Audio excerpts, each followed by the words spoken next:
Today on Living Flip, I am going to tell you how we renovated these garage doors to get them working again. Coming up. Once upon a time, a boy met a girl working for a mouse. They fell in love and realized they'd never own their own home working for the mouse. So they packed up a big truck and moved to New Jersey, lived in a basement to save money for a year, and bought a foreclosure to fix up while they lived there. This is their story. When they first bought this house, the garage doors were awful. This one wouldn't even open. The garage door opener was shot. This one, the opener would work from the button on the wall, but it came with no remotes and the keypad was shot. So it was really dead. We had to find another remote that would work it. For this, they replaced the whole unit and we renovated both of the doors, and that's what I'm going to show you how we did today. And it's really not that hard to do, and it's very worthwhile investment. There were 2 layers of carpet. 2 layers, huh? And then there's like 2 layers of foam. It has some foam. Wow. And then concrete? What's under? Yeah, and some foam. There's nails and staples. Oh yeah. With paneling. Paneling. TDD. Hey, but we have a light here. Yeah, I know. Just needs a bulb, which we have. That I didn't know, so that's cool. Yeah. It's a big space. Yeah, there's actually a lot of room.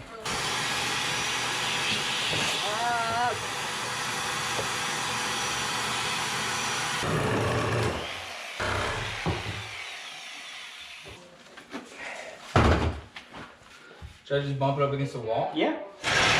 It'll be good enough to get your boxes off the floor.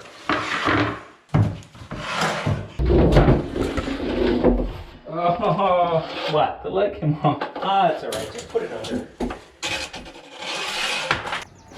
And we're doing a major garage clean out so we can get to the garage door opener. And we're also organizing, and this is one of the things Josh got for Christmas. And that'll hold some tools and things, and that'll go in there. And of course, some of this stuff is going to go under the steps. That's why it was important for us to get that cleaned out. So it's all about storage. We gotta make room for the cars.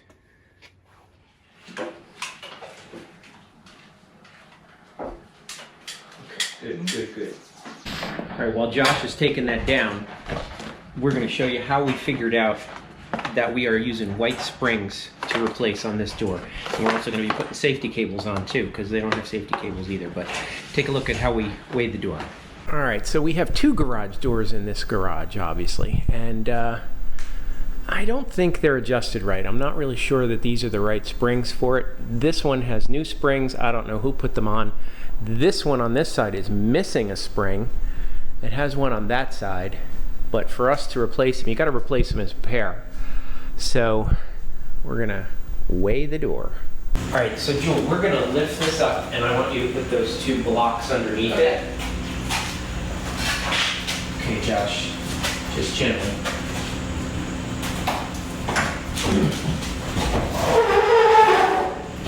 Okay, now we can get our hands under it and lift.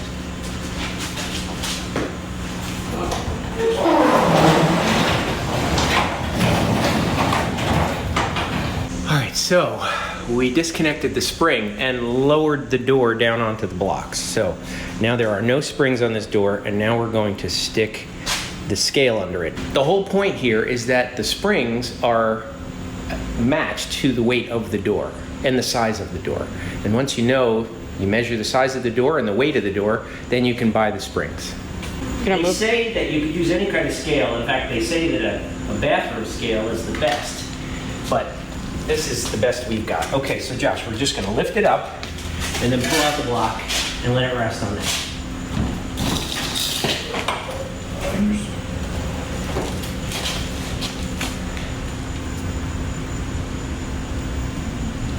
That's 108. So probably Roughly. around 110. Let's do this though. Let's lift it and bring it down again.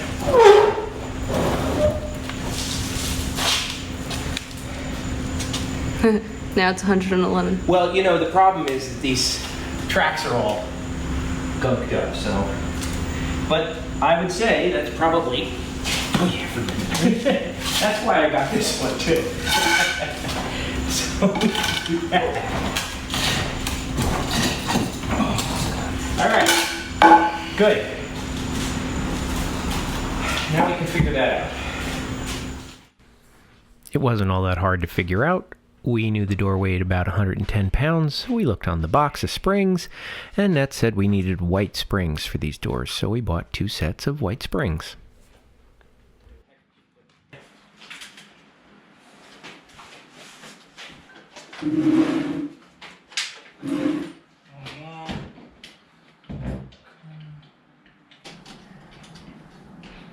Alright, let go. It is dead on. Good. Dead on. Well, good. And that'll go right there, no problem. I like that. Piece of cake. Okay. Good. Tighten them up.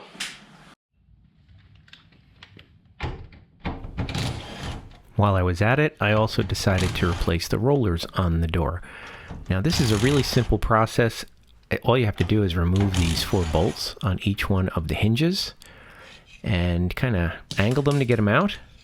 Take the old roller out and put a new one in. And these rollers I got on Amazon, and a set of 10 of them are less than 20 bucks. And they're sealed bearings and they're nylon rollers, so they're nice and quiet and they'll last a long time. So this was a great improvement over the old ones. In a little while you'll see how bad the old ones were. I'll compare them.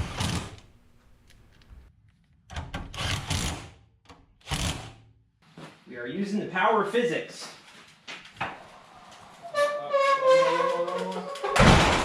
Woo! It got under just as it slipped. Now we gotta lift it up.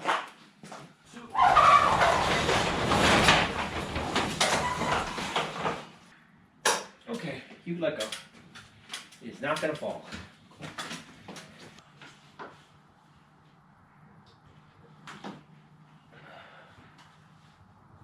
All right, no smoke. Red, that's a good sign.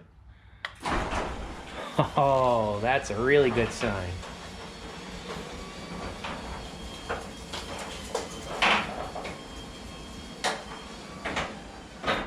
Nice. See, and the important thing is we now have a keypad outside. The one on the other door broke, and this one, the garage door opener, wasn't working, so that's why we had to replace it, and now we can get in the house without a key. That's really a good thing.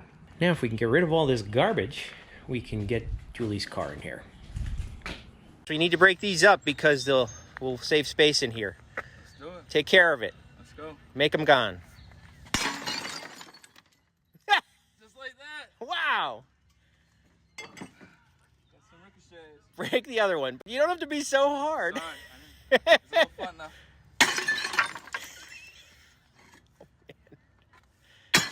All right, good. Woohoo! Now I couldn't renovate Josh's door without renovating Julie's door too, so I did the same process to replace all the rollers on hers as well.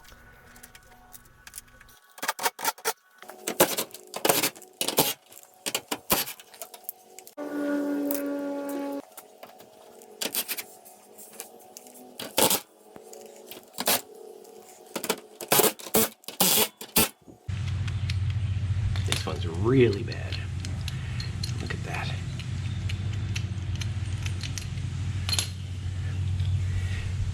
Nice and solid. Sealed bearings. Not expensive either. Hopefully you could see this space right here at the top of the door. Right there. See that space? The daylight's coming through. Let me show you how to adjust that. That's what these 2 bolts are for up here.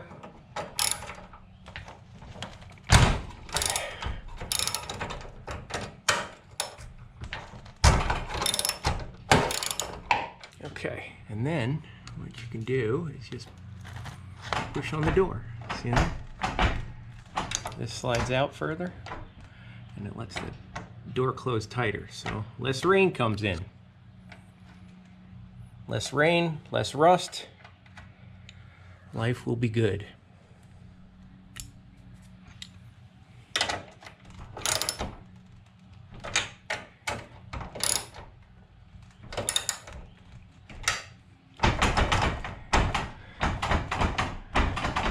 Looks like Could have gone a little bit tighter, but that might, yeah, that's as tight as it can go. It's just the way it is. Yeah, a lot of times you'll find a weather stripping on the outside, but this door doesn't have it. This is the bearing that came out of the top right here. Look at that wheel. That roller is just shot. Look at the play in there. Definitely overdue for a tune-up. And to replace the bottom rollers, you just got to take this off, and of course the cable's on the side, so you got to be careful with that because the spring is on. But when the door's in the up position, you could take this off and you could replace those rollers. The only problem was this roller was just too rusted in there. I couldn't do anything about that, so I can't do anything. That's the way it's going to be. That one and the one way over in the other corner, I couldn't get those out. So 2 out of 20, not bad. Now we also got brand new white springs, which are the right tension for this door. So that's the right size, they're color coded, and these are white. And see the safety cable there? That safety cable goes in through this spring and comes all the way out.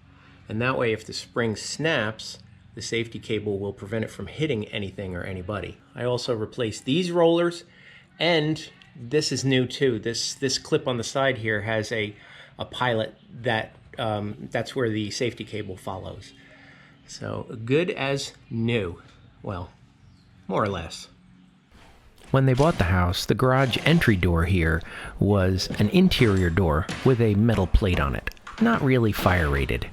So they decided to invest the money and get a fire rated door that will actually swing into the house instead of into the garage as well.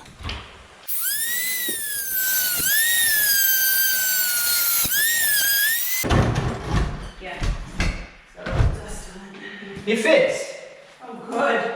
That's good. That's a good thing. It fits! How dirty. I'm going to put the caulk on the ground instead of on the door.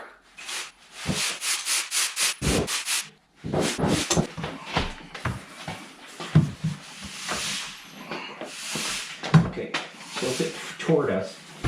Okay. Put the bottom in first.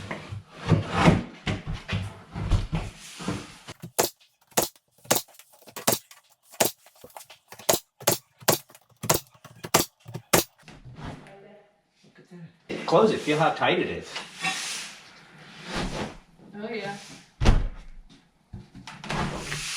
Made for it. That's the right kind of door. This new garage door came pre-drilled with 2 holes for a handset and a deadbolt. And we didn't want to just put an ordinary deadbolt in here, we wanted to put a smart lock, something that anybody could unlock, friends and family who know the code. They know the code to the garage, or they have home link and they can get into the garage. This will allow you to get into the house, and then you can deactivate the alarm system too. But we wanted a smart lock for that. So what I did is I reached out to Ultraloq. Ultraloq is a company that I'd worked with in the past. They make smart locks that not only have combinations, or you could open them with your phone, but you can also use your fingerprint. I used this in the past when my son was living in an apartment on campus at Rutgers. And this was perfect because he never had to carry a key with him, and no matter how drunk he came home, he could use his thumb to open the door. So check that video out, I'll put the link to it up there. That's cool. That's the fingerprint reader, and then there's the numbers on the outside. And if you ever get stuck with a dead battery, it's got a regular traditional key lock right there. So we could hide a key in the garage if necessary. No way you're getting locked out of your house with this. And the good thing is, this works great for renters too, because it's connected over the internet. You could create temporary codes for anybody that might be staying in your house, or for an Airbnb, something like that. That's the part that goes on the inside. Even comes with the batteries.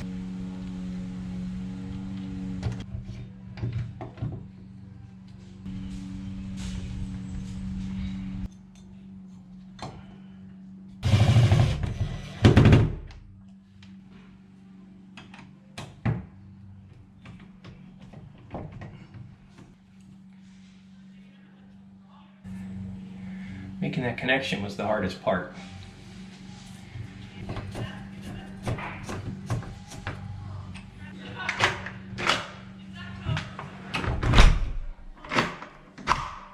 from this side, it's just an easy deadbolt. So when they leave and they want to lock it, all they have to do is push the button. And when they get back and they want to unlock it, they could just do this. A fingerprint, or you can enter a code, or they can do it from their phone while they're up in bed. If they realize they didn't lock the door, they can just say, lock the door from wherever they are.